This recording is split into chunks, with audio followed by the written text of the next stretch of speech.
परिचित हैं, लेकिन हमको दबाने के लिए इतना गुस्सा है कि ये शंकराचार्य आतंकवादी को बनाकर देश विदेश में घुमा रहे, ये शासन करने का अधिकारी है क्या? इससे ज्यादा अत्याचार क्या होगा? इतने पर कोई सुरक्षित रह सकता है? कोई शासन कर सकता है क्या? शासन इनके हाथ में है क्या? हमको दबा सकेंगे? ये देवराज में क्षमता नहीं मुझको दबा सके। कांग्रेस ने वही लाइन ली है जो शंकराचार्य ने ली है और संतों ने ली है। क्या गोदी मीडिया जब इस फैसले के कारण कांग्रेस को हिंदू विरोधी, राम विरोधी बता रहा होगा, तब याद दिलाएगा कि यही बात शंकराचार्य ने भी कही है, तो क्या उन्हें भी राम विरोधी और हिंदू विरोधी कह दिया? नमस्कार। अभी बहुत बड़ा मुद्दा चल रहा है कि मंदिर के प्राण प्रतिष्ठा को शंकराचार्य का विरोध है, इस प्रकार की बातें होने लगी है। और एक पक्ष ऐसा है कि जो कांग्रेस का सपोर्ट करता है, जो कांग्रेस के पत्रकार है, जो अपने आप को जो निष्पक्ष मानते हैं, उनके द्वारा एक बताया जा रहा है कि चारों धर्म गुरुओं के द्वारा, जो शंकराचार्य, चारों शंकराचार्यों के द्वारा राम मंदिर के प्राण प्रतिष्ठा का विरोध किया जा रहा है। और कांग्रेस बता रही है कि हम शंकराचार्य को साथ खड़े हैं और हम शंकराचार्यों की बात करते हैं। शंकराचार्य ही धर्म के ज्ञाता है और शंकराचार्यों से ज्यादा धर्म किसी को नहीं आता।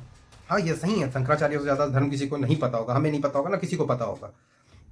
लेकिन कांग्रेस को यह भी पता होना चाहिए, जब वो सरकार सत्ता में थी, जब तमिलनाडु के काची काम कोटी पीठ के जो पीठाधीश है जयेंद्र सरस्वती जी को जब दिवाली के दिन उनको अरेस्ट कर लिया गया, एक झूठे केस में फंसाकर इनको 10 साल जेल में रखा गया, वो आज शंकराचार्य की बात कर रही है, वो आज हिंदू धर्म को बचाने की बात कर रही है, वो अधर्म की बात कर रही है, धर्म की बात कर रही है। तो ये मतलब आश्चर्य का विषय है। और ये जो सभी पत्रकार जो बोल रहे हैं, जो एक तरह की मुद्दा को बढ़ाने का प्रयास कर रहे हैं कि ये जो राम मंदिर है वो सिर्फ एक इवेंट के तौर पर है। कांग्रेस ने वही लाइन ली है जो शंकराचार्य ने ली है और संतों ने ली है। क्या गोदी मीडिया जब इस फैसले के कारण कांग्रेस को हिंदू विरोधी, राम विरोधी बता रहा होगा, तब याद दिलाएगा कि यही बात शंकराचार्य ने भी कही है, तो क्या उन्हें भी राम विरोधी और हिंदू विरोधी कह दिया जाएगा? और सबसे बड़ी बात, जो बात कांग्रेस कह रही है, वही बात 4 शंकराचार्य भी कह रहे हैं। जी हां, चारों शंकराचार्य भी जो है उद्घाटन में नहीं जा रहे हैं और निमंत्रण को उन्होंने अस्वीकार कर दिया है। अब बड़ा सवाल यह, अगर भाजपा कांग्रेस को राम विरोधी बताती है, तो क्या उन 4 शंकराचार्यों को भी राम विरोधी बताएगी? याद कीजिए, श्रीमती सोनिया गांधी और श्री अधीर रंजन चौधरी भाजपा और आरएसएस के इस आयोजन के निमंत्रण को ससम्मान अस्वीकार करते हैं। ये कांग्रेस की तरफ से कहा गया।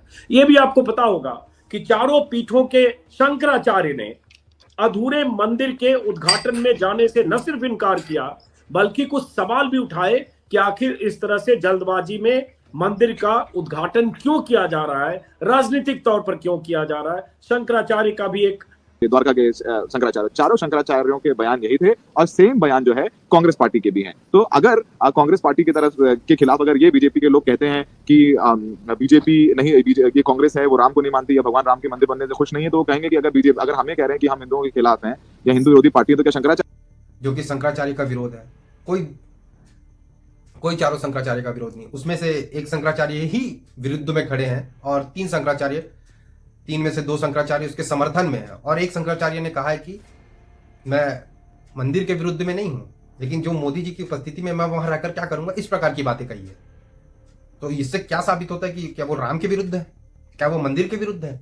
लेकिन इसको एक ऐसा बताना है कि मोदी और योगी वहां अनर्थ करने जा रहे हैं, जहां मंदिर का पूरा निर्माण नहीं हुआ है लेकिन प्राण प्रतिष्ठा कर रहे हैं, ये अधर्म है, इस प्रकार की बात कर रहे हैं। मंदिर में भगवान की इंपॉर्टेंस है कि वो दीवारों की इंपॉर्टेंस है, जो आजू बाजू में बाउंड्री वॉल बनता है उसकी इंपॉर्टेंस है, मूर्ति की इंपॉर्टेंस होती है ना। कंस्ट्रक्शन तो जिंदगी भर चलते रह सकता है। तो इसमें कहां तक हमें वो लगता है कि इसमें विरुद्ध होने की बात है, जो अधर्म की बात कर रहे हैं। मूर्ति में प्राण प्रतिष्ठा इंपॉर्टेंट है, वहां भगवान इंपॉर्टेंट है, आजू बाजू की दीवारें इंपॉर्टेंट नहीं है। ये धर्म के सम्मत कार्य हो रहा है, धर्म के साथ काम हो रहा है। लेकिन अब अपनी कुंठा को आगे निकालने के लिए शंकराचार्यों का इस्तेमाल किया जा रहा है। जो पुरी के शंकराचार्य हैं वो राम के विरुद्ध नहीं है बोले, उनका बात ही सुन लीजिए आप। तो आमंत्रण मिला, कोई आया था कि आप एक व्यक्ति को लेकर जा सकते, मुझे क्या जरूरत है जाके प्रधानमंत्री को हाथ जोड़ने की जरूरत क्या है? वहाँ जाकर शंकराचार्य का क्या स्थान होगा? अगर मैं पहुंच ही जाऊंगा तो मोदी जी का क्या स्थान होगा, विचारने तो ये समझ गए। मैं पहुंच जाऊंगा तो मोदी जी का क्या स्थान होगा, या मोदी जी का स्थान होगा तो शंकराचार्य को क्या देंगे, ऐसे ऐसे कर लेंगे, और मुझे क्या जरूरत है। जब आप 22 को जाएंगे अयोध्या, 22 तारीख को अयोध्या जाएंगे जनवरी। मैंने कह दिया नहीं जाऊंगा, मेरा कार्यक्रम पहले से बना हुआ आगे। अयोध्या से मुझे परहेज नहीं है, राम जी से मुझे परहेज नहीं है, समझ गए ना। अयोध्या में जाता रहता हूँ, लेकिन उस उत्सव में मेरा सम्मिलित होना उचित भी नहीं। आगे भगवान वो राम के विरुद्ध नहीं है, और ये जो स्वामी मुक्ता स्वरानंद है, उनके द्वारा विरोध किया जा रहा है, जो हमेशा मोदी के विरोध में रहे हैं, जो मोदी को वाराणसी में 2019 में उनके खिलाफ चुनाव में अपने शिष्य को खड़ा किए थे, लेकिन कुछ टेक्निकल इशू के कारण उनको चुनाव प्रक्रिया में शामिल नहीं किया गया, उनको खड़ा होने नहीं दिया गया। तो उसमें कुंठित मानसिकता का प्रयोग कर रहे हैं और उस शब्दावली का प्रयोग कर रहे हैं जो कांग्रेस के प्रवक्ता नेशनल टीवी में बैठकर बोलते हैं, जो तानाशाही आ गई है, सो लोकतंत्र खतरे में है, इस प्रकार की बातें कर रहे हैं।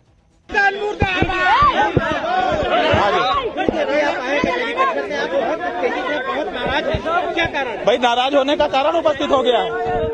ढोंग किया जा रहा है कि भारत में चुनाव हो रहा है। आम जनता अपने मताधिकार का प्रयोग करके चाहेगी तो इस सरकार को बरकरार रखेगी, चाहे तो हटा देगी। लेकिन सच्चाई यह है कि तानाशाही चल रही है। नरेंद्र मोदी के खिलाफ बहुत से आम लोग चुनाव लड़ने के लिए उत्सुक होकर के आए हैं। उनकी नीतियों से परेशान होकर के वो चाहते हैं कि हमको इस पटल पर खड़े होकर के अपनी बात कहने का मौका मिले। हम साधु संत भी उनके खिलाफ खड़े हुए हैं, लेकिन वो प्रभाव डाल करके प्रशासन के ऊपर, चुनाव अधिकारी के ऊपर तकनीकी कारण निकाल करके कि आपके अक्षर का साइज बड़ा है छोटा क्यों है, इस तरह की चीजें निकाल करके वो सबका नामांकन रद्द कर दे रहे हैं। ये कहाँ का वो है? ये तानाशाही नहीं तो क्या है? भगवान जी का प्रोजेक्ट खारिज हो गया है। श्री भगवान जी सनातन धर्मियों की ओर से, काशीवासियों की ओर से निर्दल प्रत्याशी थे, उनका पर्चा जबरदस्ती का कारण बना करके खारिज कर दिया गया है। ये लोकतंत्र की हत्या हो रही है। क्या आपके तकनीकी खामी है? भाई तानाशाही है। नहीं चाहते हैं कि हमारे सामने कोई लड़े, क्योंकि उनका बहुत बड़ा विरोध है।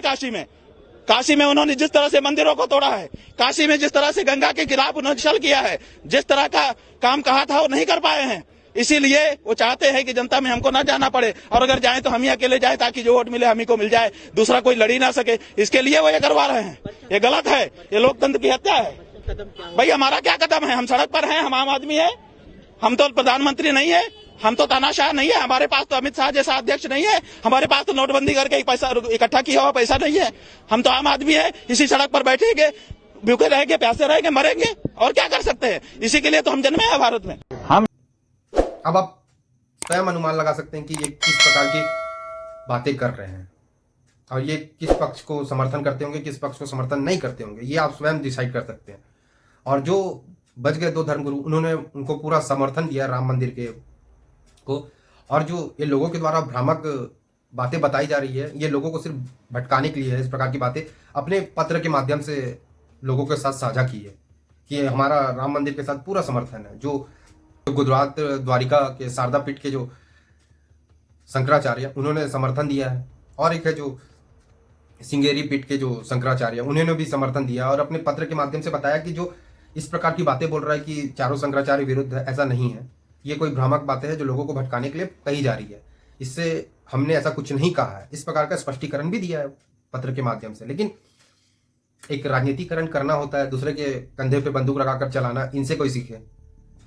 जो सिर्फ सनातन धर्म को हमेशा आतंकवाद बताने का प्रयास किए, हिंदुत्व आतंकवाद गढ़ने का प्रयास किए हैं, वो आज हिंदू को अधर्म मार्ग में जाने से बचाने का बात कर रहे हैं कि राम मंदिर में प्राण प्रतिष्ठा अधर्म का मार्ग है, बोल रहे हैं अधर्म हो रहा है, इस प्रकार की बात कर रहे हैं।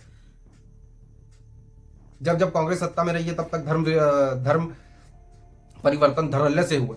क्या ये लोगों को नहीं पता? लेकिन आज कांग्रेस हिंदुत्व के लिए बात कर रही, बताओ।